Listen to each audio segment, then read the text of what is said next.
I think it matters, but I don't think it's good or bad. I think what's good is if we show up tomorrow thinking tomorrow is 2, even though it's 2/23/22. How's that for? Or there's something about 2/23/22 that is equally inspiring. Equally inspiring, right? I mean, I think we waste days away by not recognizing the gift of even the smallest of things. From the Shift Collective, an organization committed to your ability to create meaningful, sustainable impact, this is Inevitable, the future of work. The future not only is inevitable, it's being written right now. The question for you is whether you'll drive the storyline of your future or allow someone else to dictate it to you. If you prefer to play an active role in creating your path forward, you've come to the right place. Our conversations are designed to make you think and to provide concrete, accessible ways to adapt and excel. Join us for energetic exchanges with mind-blowing thinkers, expert practitioners, and accomplished leaders that will leave you eager and able to be even better, starting now. Hi, this is Jeff Lesher, and you are tuning in to Inevitable, the future of work. And today we have one of the really talented, introspective, and perceptive futurists when it comes to where we are and where that means we should go. And his name is Joe McClensky. And if that sounds familiar, it is for a couple of reasons. Number one, he's the CEO of Shift, the sponsoring organization of this podcast. Number two, he was the original co-host of this podcast. And number three, he's previously been a guest on this podcast. Now, we go a little longer than normal, and I think it's worth every minute. You can chunk it however you want, but there's a lot of great stuff that we get to.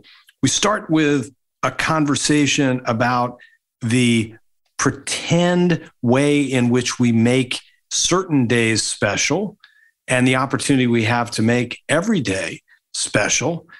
And we delve into big business-related familiar topics like culture, but do so in a way that I think will help you as activators get even closer to the outcomes that you want in terms of how culture can guide the promises you make and the promises that you keep, especially along the lines of having a shared agreement and commitment to continue to learn. We talk about the Norwegian Winter Olympic team, for crying out loud, and participation trophies come up and all kinds of other interesting things discussed in ways that really only Joe can discuss. So stay with us, enjoy the ride, and here is a special appeal and encouragement to you in two parts. Number one, as I have asked repeatedly and really encourage, visit our website at inevitablefutureofwork.com and let us know what you're thinking. Ask us questions that we can address either within the context of an interview or in this intro. Many of you have sent us wonderful emails, and we appreciate it, about how much you enjoy listening and your commitment to continuing to listen. Thank you, thank you, thank you. And don't be shy about suggesting that others listen and subscribe as well. And the second part, you'll hear us talk in this interview, and you've heard in the last few, a lot about stories because of the power of storytelling, especially if we can inspire people to focus on things that are relevant, that matter for us and our organizations, and then to move to action based on the inspiration. And we at Shift have a great way to help you do that, to share stories, to record commitments, and to track progress, as well as measure how people are feeling about all of that along the way. And it's called Latch, Latch. And you can find out more about that at our website, www.shiftthework.com/Latch. So hold on to your hats, your ears, your brains, your psyche. Joe McClensky is coming at you right now. Hi, this is Jeff Lesher, and you are in the room for another episode of Inevitable, the Future of Work. And we are joined, as billed and previewed, by our Shift CEO, Joe McClinsky. Joe, welcome, and thank you for being here. Hey, Jeff. Feels like a warm welcome back home.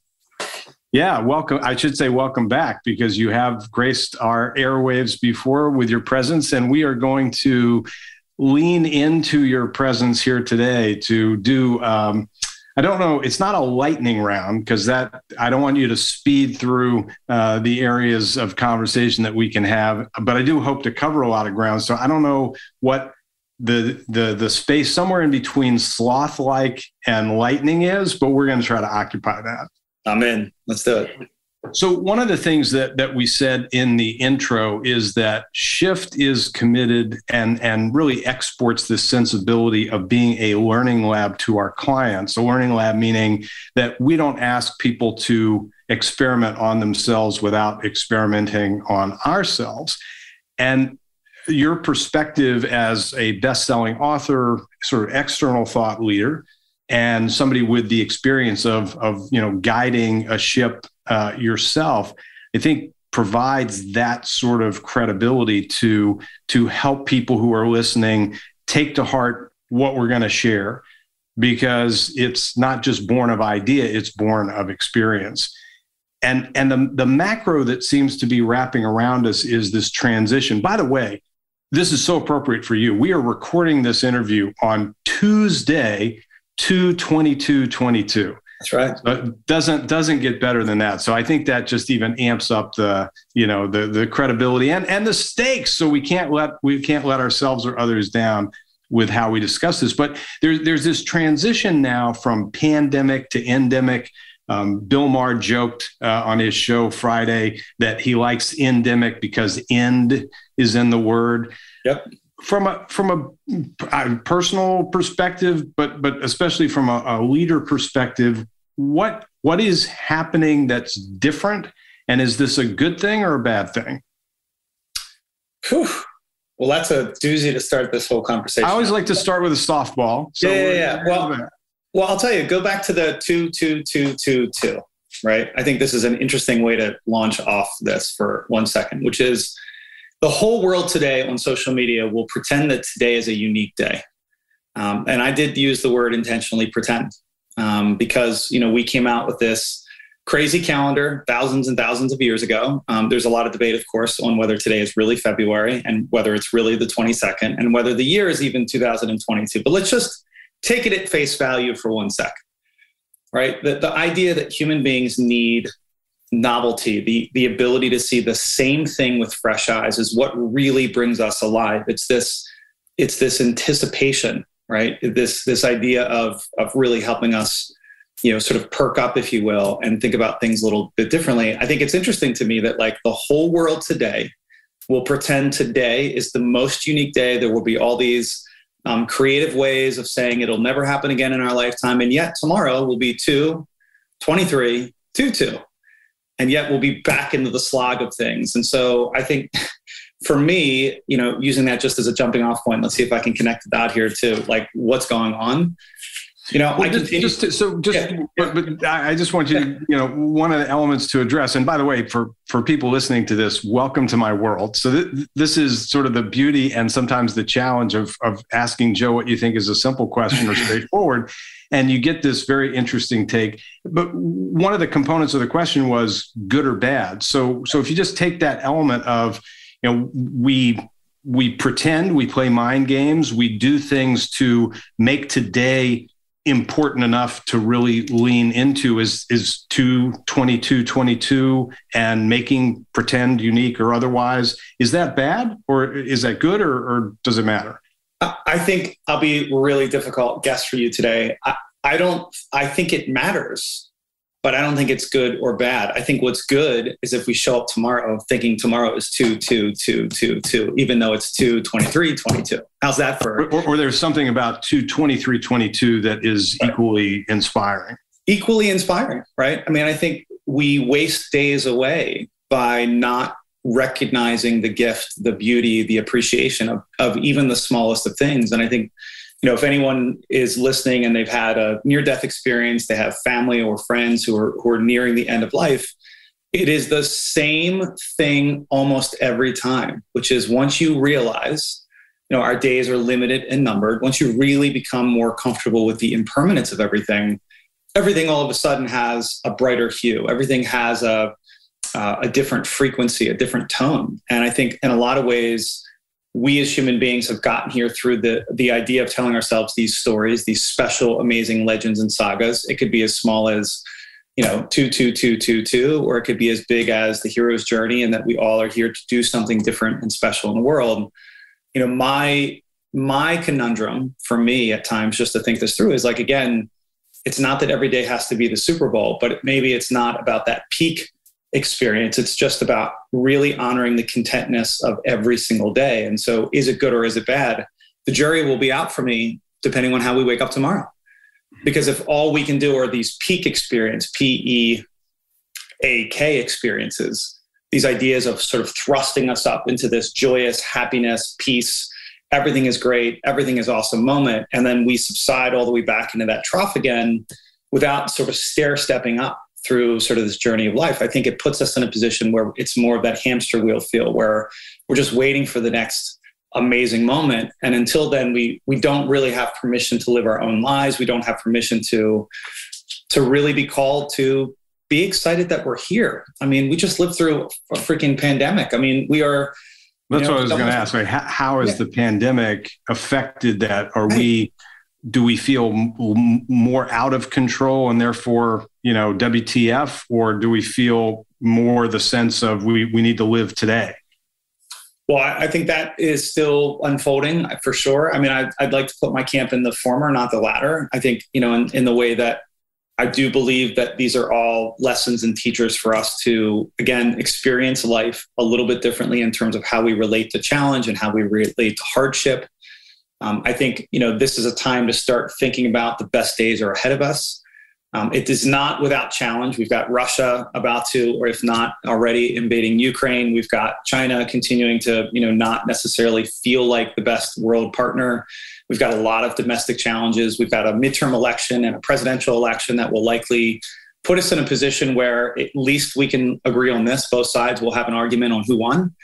I mean, these are macro, big issues. There is a lot of things, though, I think we as individuals get a chance to participate and play in. And I think the novelty of today, as just a small example, is something we can all carry forward. And in fact, you've heard me talk about this a lot. Like, isn't it interesting?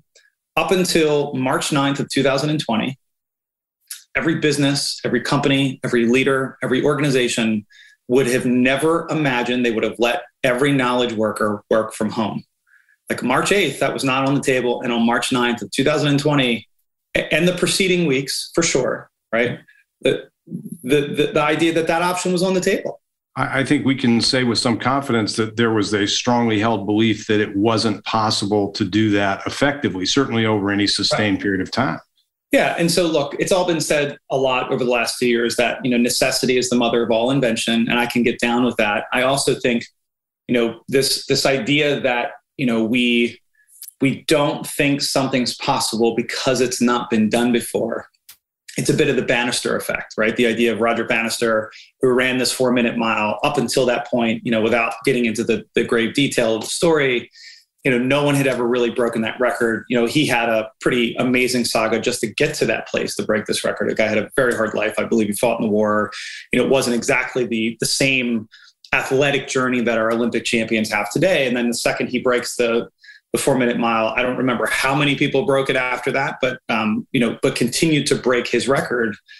And I think there's something about that. Like if you go back to the placebo effect, right? The idea that we know scientists most of them will all acknowledge that 30 to 70% of your health outcomes are sometimes connected to this idea that you just believe that pill without the medicine, that dose without the real stuff, the real thing in it, supposedly. But people are still able to get there from it's a bit of a mind trick. And I think that mind trick is part of what we're trying to do in the workplace right now, which is to say, just because it's not been done yet doesn't mean it can't be done, doesn't mean it won't be successful. And more importantly, another fun little aside. I was at dinner. We're new in the area. We're making new friends, our kids, all the parents, and we're out with a group of people recently. And, the dad is, a really good guy, and the mom's, just really good parents. But they were talking about how we might be in this everyone gets a trophy world that we've all talked about, right? The generation before us is a little soft. They're not as tough. They can't handle the things that we handle. And I just said, what about evolution? Looked at me weird. I'm like, isn't the whole point of this exercise to make it easier? Like, isn't that what we said to ourselves growing up? Gosh, I'm going to make it. I'm going to make sure my standard that our kids, have it better than we do. Right. And then when we get there, we complain that it wasn't hard enough for them. Totally. And I've done it too. People have heard my rant on participation trophies, but it does go back to the 4-minute mile thing. And I think the reason or how, and I sort of want to, nudge you a little bit in this direction, how to use the mind tricks effectively. Like, what's the point of some of this? So, for example, Roger Bannister, I believe, you guys can look this up, I believe that he ran the 4-minute mile on a track covered with cinders, pieces of wood and ash. Today, we have these incredibly high-tech surfaces that athletes run on and shoes that they run in. He didn't have either of those. He ran as fast as he could on a particular day. The 4-minute was a barrier, that people were trying to break. He happened to. But if the objective any day is to run as fast as you can or to finish first, then that's the effort. It changes the definition of approach. Participation trophies, just to finish that arc, when they're given effectively, they're given to little kids in order to solidify that they had a good time and they continue to play and watch the game of soccer. This is where it really came from, that people pointed their fingers. And frankly, I think it's prejudice against the sport as much as it is against, recognizing participation as a good thing. And in fact, that was what was determined to be the objective, and therefore rewarding the objective makes sense. At some later point, if again, the objective is to win, then the recognition should be for winning. And that's fair. So, in terms of playing these mind tricks, like, how do you help leaders channel towards the right thing? Like, what is the point of your organization? And is that more difficult or easier now, given the pandemic experience? Like we said, we can't send all our knowledge workers out there. Right. Then we disprove our hypothesis. But I think people are now struggling with this, given the opportunity to bring people back. There are no regulations limiting gathering as much, or they're quickly falling away. So are we going to just revert to the norm, or are we going to learn something and apply it? And what should we learn? I want to close the loop on our participation trophies. I think I promise I'll get there. So the reason I think it's relevant is that we've got the Olympics going on, the Winter Olympics right now in Beijing. And we've got this, guess what country is winning? I think, if I'm not mistaken, is Norway winning? Norway, yep. Yeah. It was the overall and gold medal leader. Yep.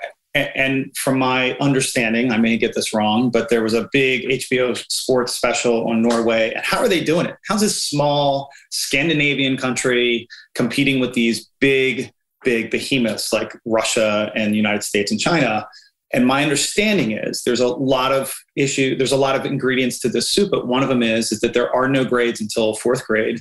Everyone plays. There is no competition. They don't keep score in the different youth sports they have until about that 4th to 5th grade mark, where what they do first is build the foundation of safety. They build the foundation of inclusiveness, of participation.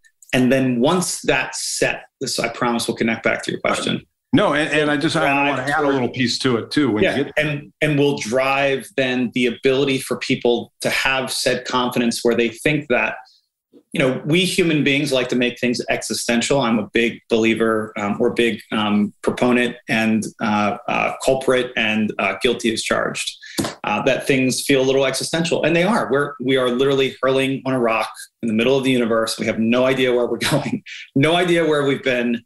And, the best we can do is this very short stint that we have here. And so I just think it's one of the things that I would encourage organizations right now to start thinking about is that we have a faulty series of assumptions about the attribution of success. that is where I would stay, which is I would start with, we don't know what really is driving high performance. We don't really know what drives high levels of collaboration. We have ideas, we have theories, we may have had practices before the pandemic, but to your exact point, this is an opportunity to, in a lot of ways, it's like rowing a boat. You're facing the other way.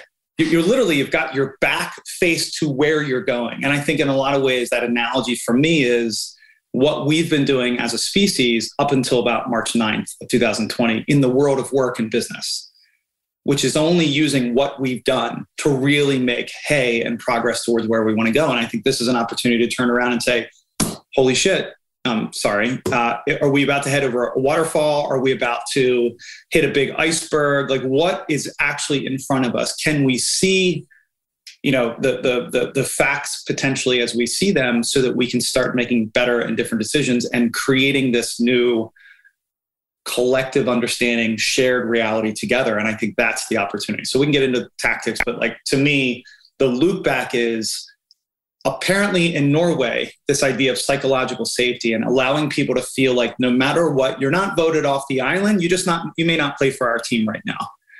That's how I would interpret it. And I think that's, to me, an interesting way for leaders to start assembling their plans and their next series of moves, because the thing that you just mentioned really subtly that most people are probably not going to pick up on is the next series of moves will not be dictated by the health concerns. That is a whole new, in fact, this will challenge every sensibility we have as it relates to how we make decisions, because leaders now will be in a position to either abuse their power, to just say, do this because I said so, do this because we did it before, or do it because I have a feeling it will work. Mm-hmm. Those are three really crappy ways to think about the world from my perspective. Well, so yeah, there are a number of really good pieces in there, and the Norwegian Winter Olympics team is an interesting case in point. And I shared an article with our team internally about another dimension of that, which is later on in the process. There are no distinct men's and women's teams. They actually train together. And it allows for that inclusive possibility that you mentioned, which also is something referenced in a really nice model of the progression towards psychological safety, or whatever we want to call it, which is basically, the invocation of the no asshole rule, and also paying attention to people, which I kind of want to ask you about too. But the first of the 4 steps towards psychological safety is inclusion, is being part of something that's shared. And you mentioned this in a couple of different ways, taking away a lot of assumption about essentially what can't work. Our brains are wired to be negative, to be pessimistic, and yet it's not likely that productive in the business realm. But there is this interesting component that's come up a lot in the pandemic, which is culture, and how do we maintain our culture if we're not in the same building together? Like, where's it coming from? It's not emanating from the, asbestos shingling in the roof tiles or whatever the heck. I mean, it's kind of an interesting idea, while not discounting the power of gather or whatever.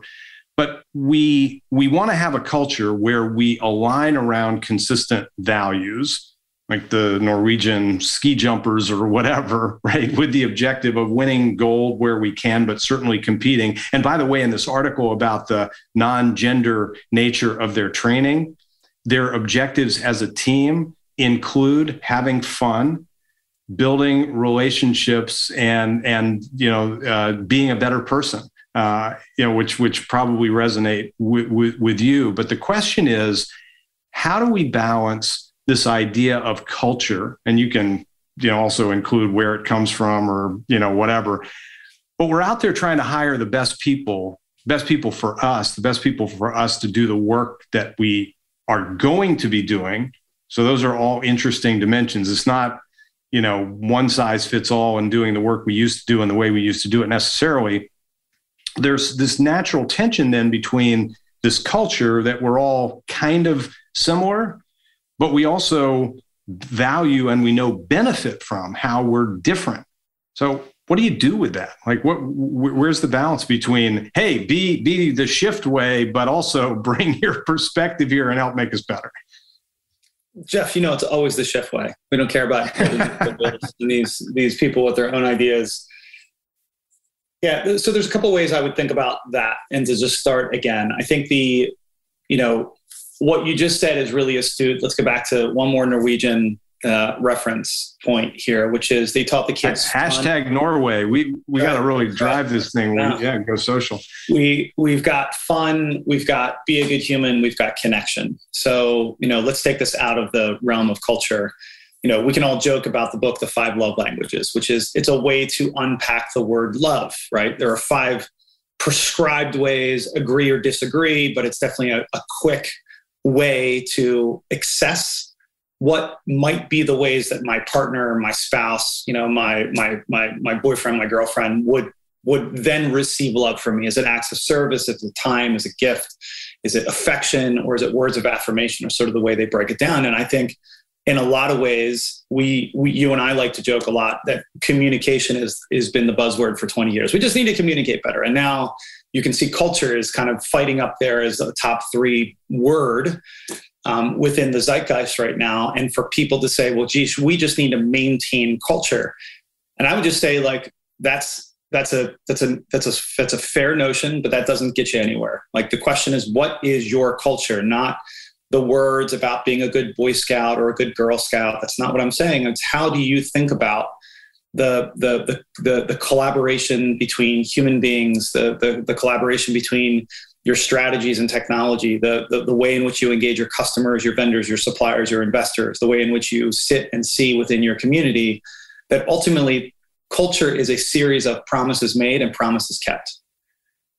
That's, to me, the way I would look at culture at a very reductive level. And so as we say things, do we do those things, and how do those two reconcile? And I think in a lot of ways, when we think about culture, look at the melting pot that is the United States.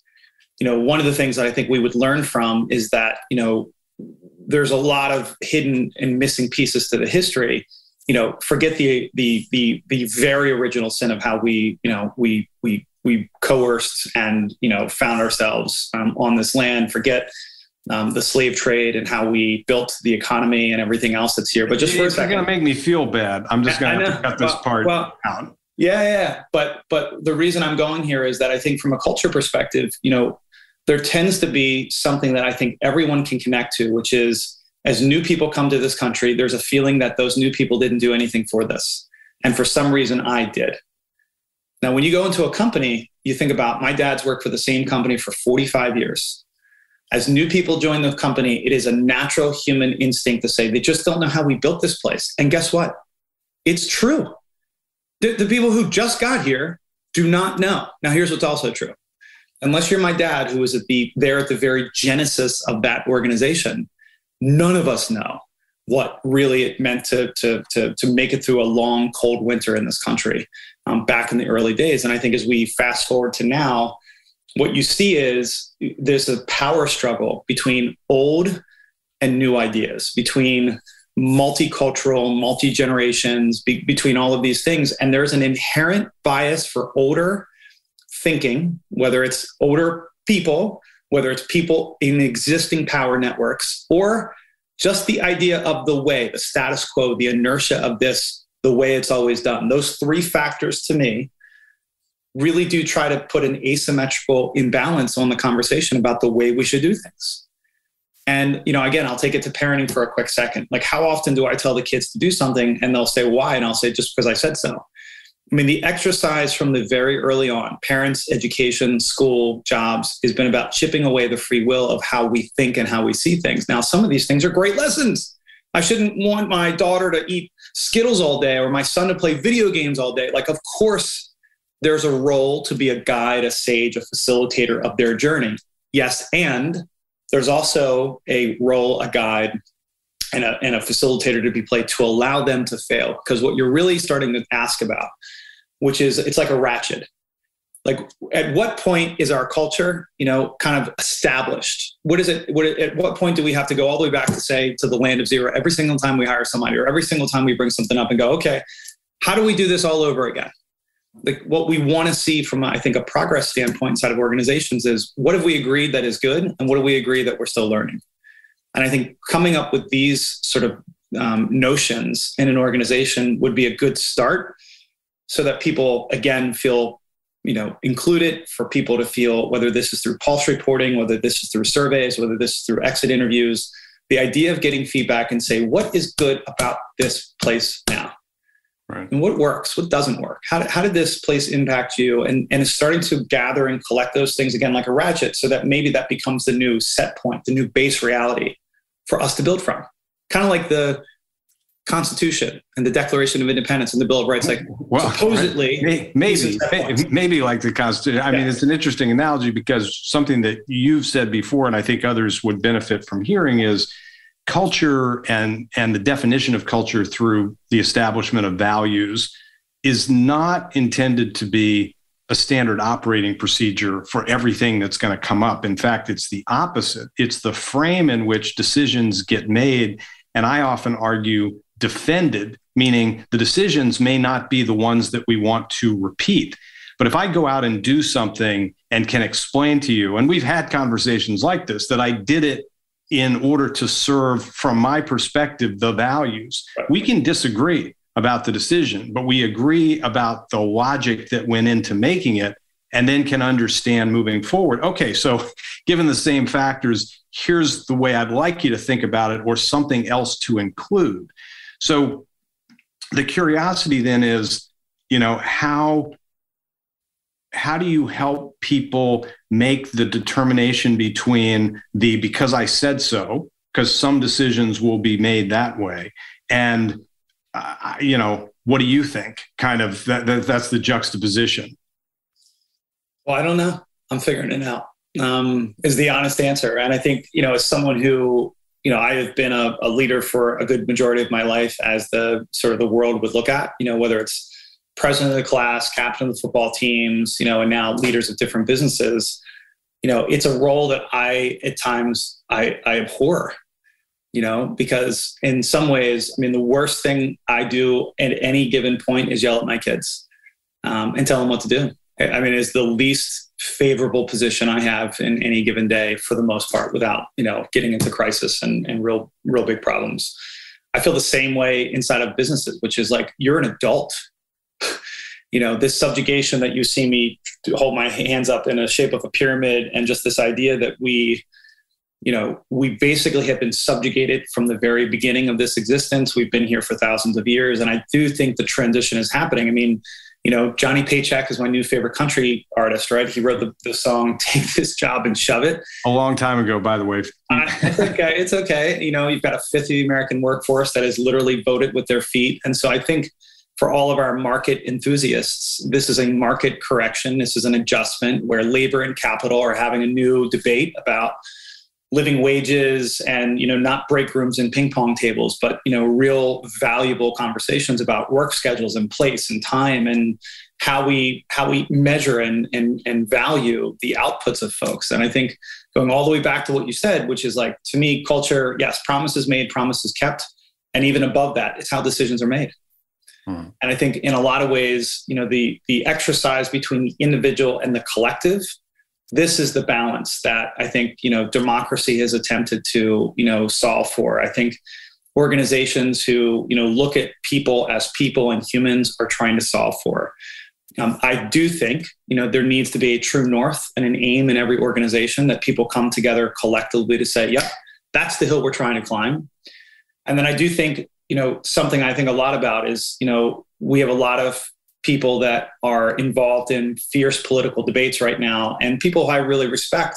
I've noticed that they've turned a different eye recently of like saying, I'm not going to have anyone on my platform, even though I believe in free speech. And what you're hearing, behind that argument, whether it's a good one or not, is that when you think that you're with someone who's not in good faith, like they're there just to win, right? We've kind of watched the climate right now, this compete at all costs, this everyone's hitting the more button, more, and now, and we know that these things, we've lost sight. Social media is not a replacement for human gathering. When you think about the way in which we've sort of created fast food, is not a replacement for real food, yet it tastes really good without all the micronutrients. In a lot of ways, since the Industrial Revolution, we have been at this materialistic consumerism sort of world where, the soup of the day is, how much can you take, how much can you buy, how much can you consume, to the extent of, or at the expense of, our world, our community. We can see the negative externalities that, we've got teenage girls on social media and the suicide rates are out of control. So all the way back to businesses and corporations and what can they do? I think first recognize that whatever you've done in the past may or may not be relevant. And I think if there were ever a moment to wake up to that idea, this would be it. Because think about this, we haven't innovated once on the supply side of talent inside of organizations. You either are a W-2 employee or a contractor, or you don't work there. There isn't a part-time option. There just isn't. I mean, there is in some loose pockets for people, but we all know that we had a dose of 2 years of zooming in people's homes, of seeing the people they might be caring for, of watching them deal with virtual school or other related family issues. And it's like, are we not creative enough to imagine that there's another way to employ people and pay them what they're worth, and to imagine a new way of thinking about what we do? In our working remote distributed workforce, hybrid environment, under stress, fast moving, work from where you are, how you are world, organizations are wrestling with the challenge of how not just to connect, but to authentically connect with each other, with their teams, communicating critical messages in real time, measuring where people are in terms of their mindset and their feeling about what's going on around them, and in inspiring them to reflect constructively and then to plan and follow through on actions that address what's most important. Wow, that's a big, tall order. And it's one that at Shift, we've developed a technology platform to help you do. It's called Latch, and you can check it out at shiftthework.com/latch, LATCH, and learn how you can use, starting in a moment, storytelling, the power of story, the power of your words, insights, perspectives in a short burst to reach people with a feeling, with information, with an understanding that they're then called to consider through the prism of their own experience. And most importantly, from my perspective, do something about it. Plan and take action. And all the while, there's a built-in algorithmic sentiment analysis tool so you can get a feel for how your people are reacting in real time to the messages, to the stories being shared. And you can pulse survey, you can check in on critical areas of action or thought that you would otherwise be waiting to do on a more periodic basis. It's all easily administered through a SaaS platform. And as I noted, it is something that you can start with right away. There's a low barrier to entry and an incredibly high value, and it's worth checking out. And we're happy to talk with you about it at your leisure. shiftthework.com/latch, LATCH. It is the beginning to better for you. You know, this is a very speculative area, so one that you'll probably appreciate in particular. But, you know, as you're talking about that, I do think that there are any number of creative options for organizations, but just in the US, and it sort of tracks with the social and political conversation, it would be a lot easier if there was a so-called social safety net. So that if I had, you know, transferable insurance and that kind of thing, my company would be free. Our clients would be freer to create very flexible, if not fungible, workforces. And for the workforce, they would have the opportunity to sort of pop in and pop out of a variety of things. With that being pretty unlikely, just given the political climate, what's the possibility, if not probability, that an Amazon or Google, some of these mega companies with enormous assets, and Amazon, as we know, for example, getting into healthcare, just as one piece of this, to create their own ecosystem where they could have an entitled but highly flexible workforce? Like they create the solution that maybe we should be seeking altogether. Yeah, I mean, yes. I think that is I think we're the frog in the water being turned up ever so slightly. I think this is happening. I think in the next 20 years, a new model of healthcare will exist that is not about sick care, treating the symptom, the interventionist, everything. Everybody's watched this happen firsthand really intensely through this pandemic. I think, we'll learn that treating cancer is not about killing every cell in your body, but maybe just killing the cancer. We'll learn the old adage that Steve Jobs said that, if you don't treat food as your medicine, medicine will be your food, right? But again, where does this all if you follow the bouncing ball, it all comes back to, in my humble opinion, it's individual sovereignty, it's autonomy, it's agency, it's recognizing that we have a choice. Like work for 38 million people who've just left their job was no longer a have to, it was a get to. That was the choice they made during a pandemic, during one of the most dicey times in human history. So getting back to your question about like safety net, just one other quick piece about that. We both share a very good friend of ours who runs a very successful business community with his wife. And he says it as a matter of value proposition, which is he's not doing this for the money. He has a other business that he has, which affords him the optionality and the choice of allowing in the community the no asshole factor. I mean, front and center, if there were ever a business case to be made for UBI, for universal basic income, that's it. To a guy who I know likely isn't thinking about it in that way, but I've said it to him a bunch of times, which is like, hey, your dynamic is the exact reason we should be really excited that people, if given the option to pay their mortgage differently, would go create potentially something amazing. Mm-hmm. So getting back to the Amazon conversation, I think what we are finding is that the institutions that we once looked up to, whether it's the CDC, NASA, the FAA, if you've not watched the new Boeing documentary, I've seen bits and pieces of it. And that just, again, would give you the example that all of these are just people. The Challenger explosion, just people trying to do the right thing. Right. I mean, nobody chose actively to, have a plane, fly down instead of up and crash or, rocket explode, but you make decisions that can have extreme consequences. And bad game theory. And so I've been really remiss to answer your first question every single time because I feel like the background is important. To me, where I would land on this is that, ultimately drug companies are, they got a bad business model. So they did a good job on getting us addicted to their products, but they've done a terrible job of extending the lifetime value of a customer because our lifespan is shrinking. And so to me, if you start to unwind all of these notions and Amazon said, okay, let me think about this. In order for us to be successful, we need consumers who have money. In order for that to be true, we have employees who need to be healthy. And in order for those things to be true, the ultimate piece of this is that if Bezos and his new CEO want to think about this, they need to start thinking on a different horizon scale, a different time preference.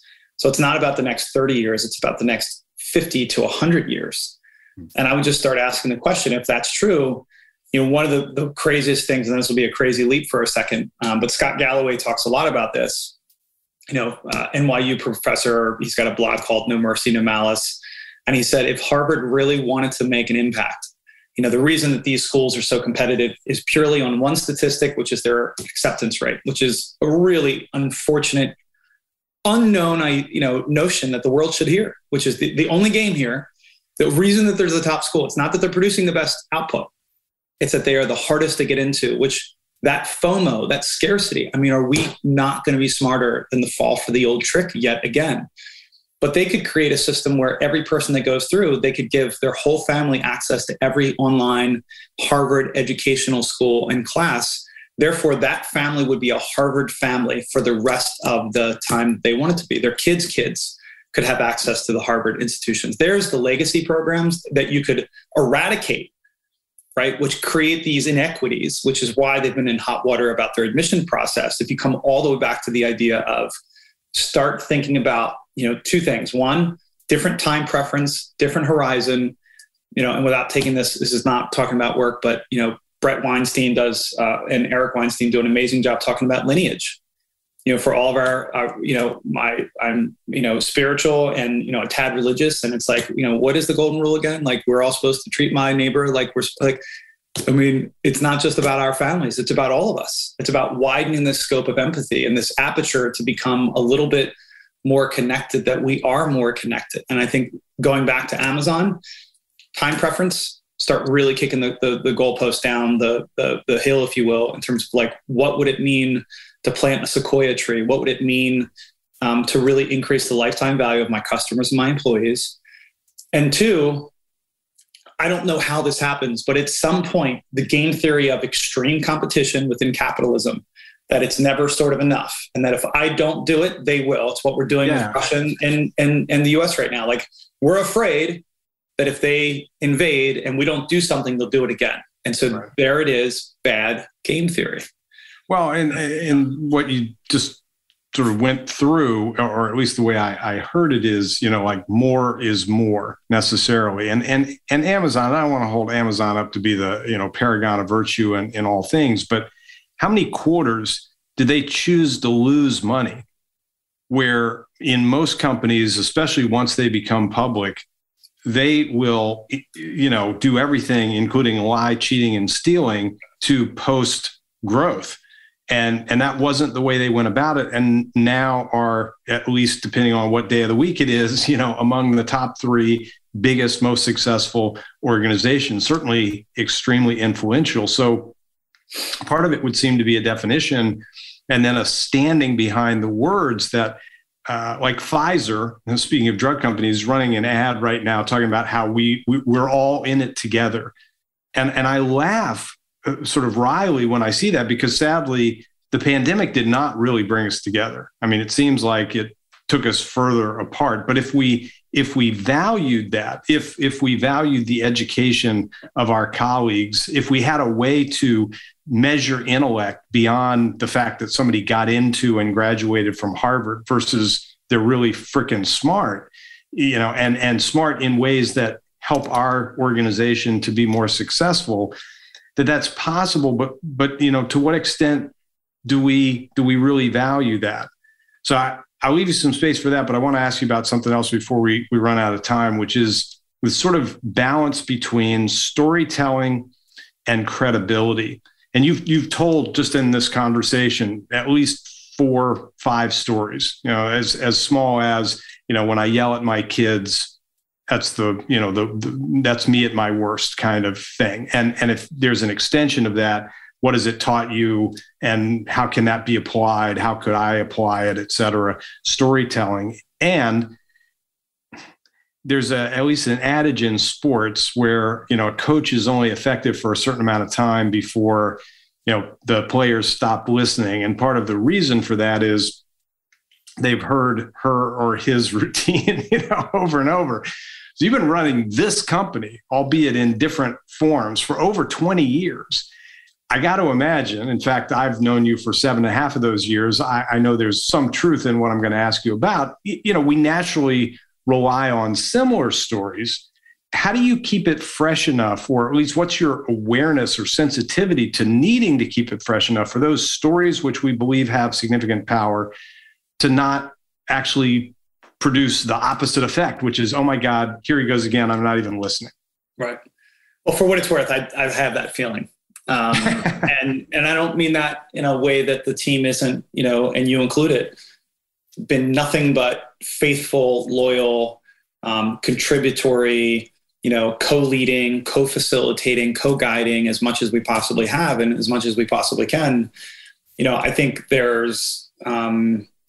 I think that needs to be said. I think over the last 20 years, I really have lived a charmed, gifted life. I think I've surrounded, this organization and our mission around some of the most talented and bright people. And I know everybody will say that, but every once in a while, even on my lowest day at this place, I'll start to imagine, and don't take this the wrong way, every one of our clients, but look, I mean, the unfair advantage we've had this entire time is that we've worked with 600 plus other organizations and I've gotten a chance to see what's out there. And when I really take an honest look, I think, being honest with myself is sometimes my greatest gift. And it's also sometimes my biggest blind spot. And I think, when I notice that I'm losing my credibility with the team, it's because I'm not being honest with myself, and you guys can see through that. And I think, the intent isn't to be dishonest. The intent is to win.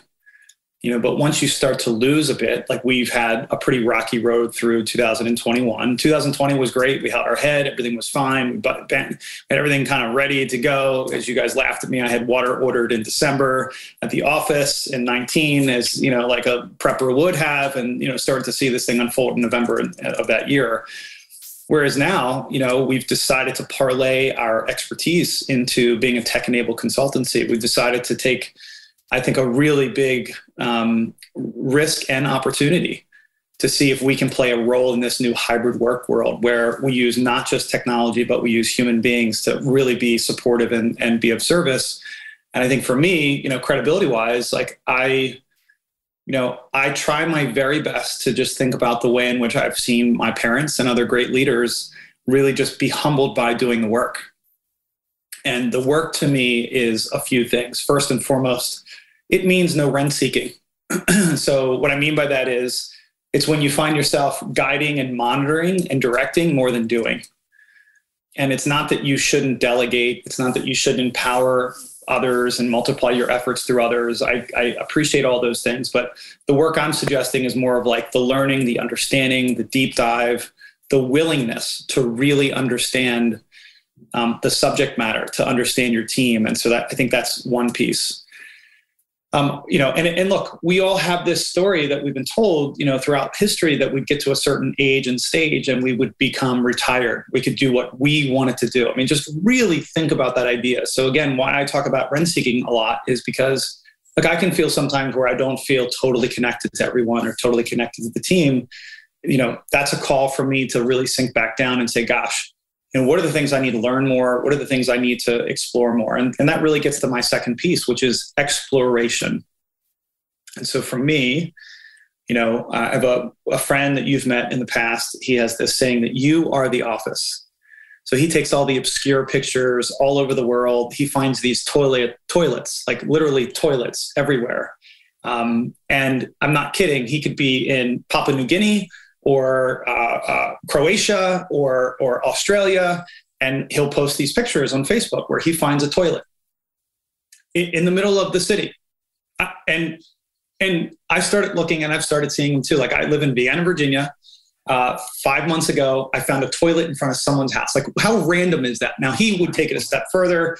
He pulls down his drawers and he takes what looks like a pretend poo, takes a picture and just laughs at he says, these are our blind spots, that these things are everywhere. And so for me, I look at that again as an opportunity to say, like, what am I filtering or curating for myself instead of having a direct experience with it? And so you've seen me go through everything from, enormous health transformation over the last 20 years, or at least the last 7 since you've known me. And that required me to unlearn what modern medicine would teach you about testing and inflammation and sleep, and all of these other sort of emerging sciences. Beyond that, you've also heard me talk a lot about my personal experience with PTSD and psychedelics, and that therapy that resides now as a renaissance moment. And, for me, that probably is not something I've said a lot of time talking about publicly. So this will be like a nice little drop in the middle of the end of our conversation today. About that, to me, is all about new pathways and new thinking. And I think for people who want to remain, or I should say, continue their credibility with their team in whatever the form or fashion is, they have to be an honest broker. Right. The honest broker isn't that you have all the answers. It's that you're willing to admit when you do and when you don't. And it's your willingness to roll up your sleeves and be with people. In fact, I'll end it with this little note from my wife. It says, never above you, never below you, always beside you. Mm-hmm. And I think that is really what I've done my best to embody. And I think if you can do that, I think humans will recognize you as humans, not as someone who's trying to be their new dad or their new mom or their next new tyrant of a leader. But they're like, wow, I can see myself in you, and vice versa. So, right.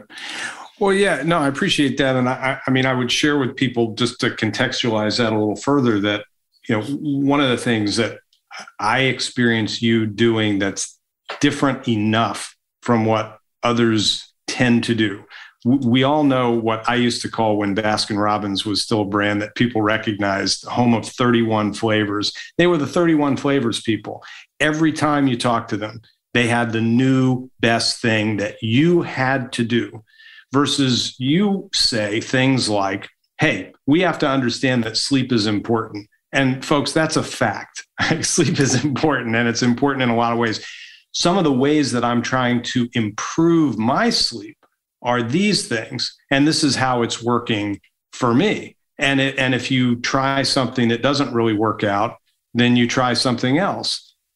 That's a really good way to be. I mean, my sort of half joke with people, we have a colleague who is about to have a baby, and I gave her my one piece of parenting advice that I share with anybody who's willing to listen, which is only take parenting advice from people who say something like this: something that we tried was X, versus what you need to do is. Never listen to those people. And you're much more the former than the latter. And so, in sort of underscoring this idea of credibility is something, just like engagement, that I think we chase all the time.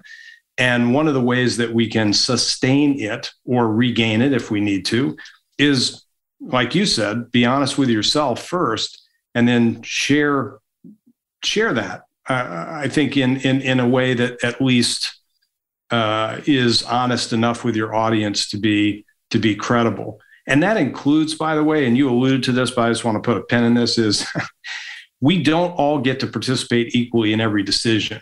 And my only request as a member of any group is just tell me which kind of decision-making process we're in.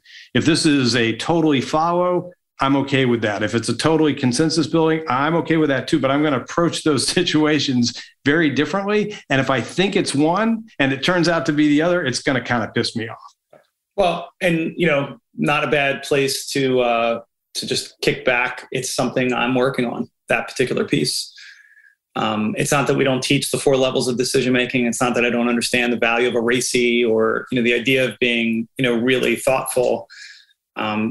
My wife, Erica, has often said, I'm not ruthless enough to be a CEO, and that it may not have the goods. And not that, I'm not a good leader and a good person, but there is, back to like the top of that pyramid, there is a sharpness that is required at times. And, and I think I reflect on that a lot. And then I reflect on the compassion to have on, back to just the big picture of like what it must be to be the head of the CDC or Pfizer or Biden or any of these people that are at the top of these things, these organizations, these institutions, and, have to make decisions based on what they're hearing and seeing, based on the information being provided. And most of the time, one of 2 things are true. There are a lot more information that we don't know about, which is usually my go-to, and why they're making the decisions that they are, or they really don't know. And they're making these decisions because they don't know. And they're afraid to say they don't know because, again, I have a lot of sympathy for people too, who are working right now, Generation Z, potentially, who don't have good work practices. You and I have been at this a long time, man. We know like how to get ready for the day. We know how to close up the week. We learn these things as skills. And I don't think, at the end of the movie, The Shawshank Redemption, when Morgan Freeman is sitting in the grocery store and, this is a guy who spent 41 years in jail. And he walks up to the manager at the food store and says, boss, can I go to the bathroom? And the guy's like, would you please stop asking me whether you can go to the bathroom? He's like, I don't know. I've been doing it for 42 years. I've been asking to go to the bathroom my whole life. Yeah. And I think that compassion that we can have for each other, which is to imagine that in one way, taking our power back is going to be a journey that we all intend to go to a place that, And we are operating from more of a I get to be here versus I have to. And I think as leaders, the opportunity is to continue to think about the balance between the individual and the collective, and to realize that, look, we're dealing with this a lot of social issues right now. Without blowing up the end of this thing. I mean, you think about what's happening in some sports areas of life right now, where there's new happenings and unfoldings for people who have a different way to associate and identify themselves, and we're trying to think like, well, what's the right? Geez, that seems a little off. If someone who used to be this and is now that and is doing this and all of a sudden is winning, like, this is back to like, we need a software update. We need some patchwork. We need to come up with a new adjustment and a new thinking. And sometimes for a period of time, and this is not going to be popular, but it's why I love Bill Maher. When there's a Democrat president, I've been watching him since I was 18. He is at his best, because to me, what I believe sometimes the far left really misses big, which is the nuance of priority.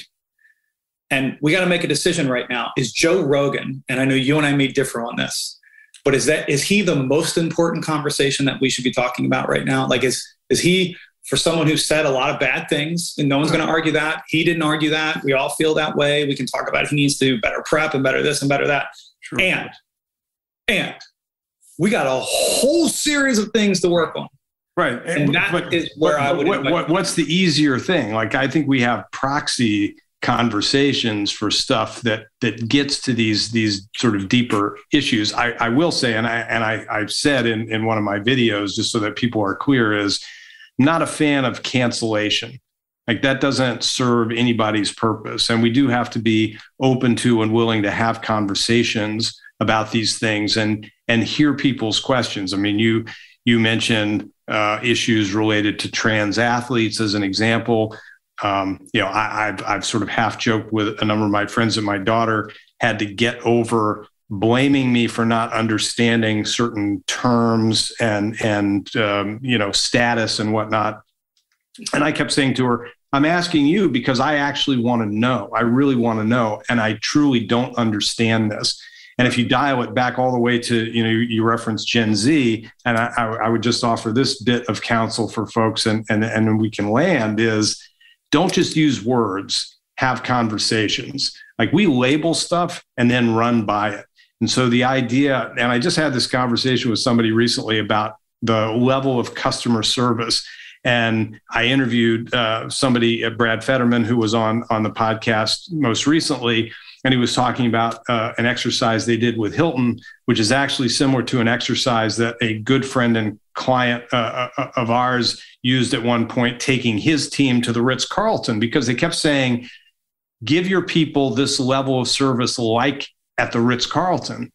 And somebody suggested to me that they had actually never been to the Ritz-Carlton. And if they went, then they would understand the objective even better. And that's true. So the labeling is important, has value, but we have to take people inside of it.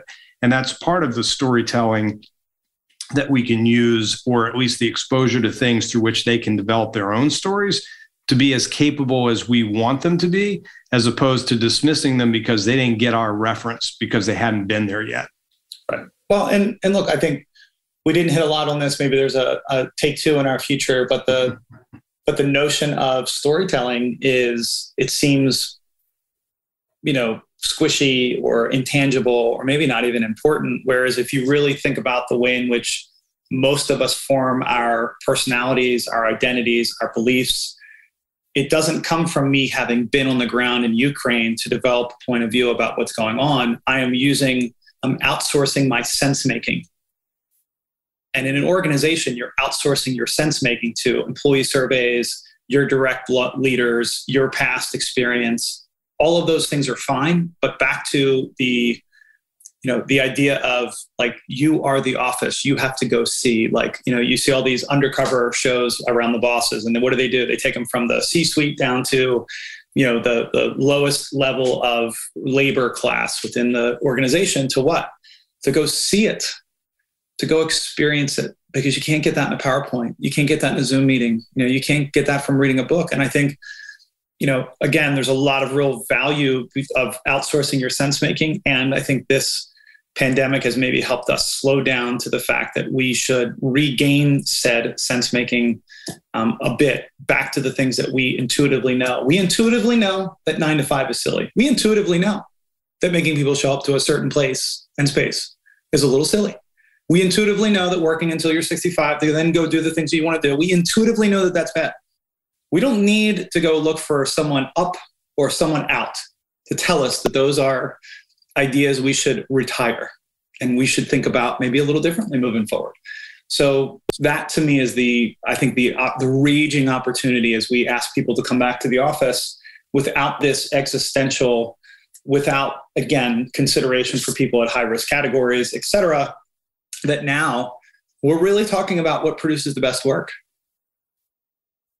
And you and I both know, as I am gearing up for a big talk here in May, I don't know if I can publicly announce it yet, but it's a big talk at the Kennedy Center, and they want us to give our version of the future of work. And I remember when I first got the ask, I was like, all right, let me go dust off the decks and the things that we've talked about. You and I, this whole podcast was spawned out of the idea of let's talk to people to inform a really thoughtful go forward plan. And I remember looking at a lot of these old things that I put together, and one in particular gave like 12 things that would be great, and 9 of them have come true since the pandemic. And I was like, and good news is we started working on a new book and a new vision for what work can be. And the title of this book is called Who Says? Because it's the notion of who says it's got to be done this way. Yeah. And instead of being a book of answers, it's a book of invitations to ask different questions so that, you asked for in the very, about halfway through about the culture and individual versus the collective. I think, I could be wrong, but I think there are really progressive organizations right now that are asking for their employees to have an informed voice and to participate in the process and to be mature and to be adult-like as we enter into this next stage of work. And I think we could surprise the hell out of that C-suite if we really put our voice in a way, we shared it in a way that was not accusatory, was not a win-lose, zero-sum, and was not victimhood, and really was, hey, we do it this way now. You want to do it that way tomorrow. What about this? How could we think about it like that? And I think that's the opportunity for all of us, frankly, moving forward. Yeah, no, I appreciate that. And really, the commitment to one other dimension of that, which is what are we trying to accomplish?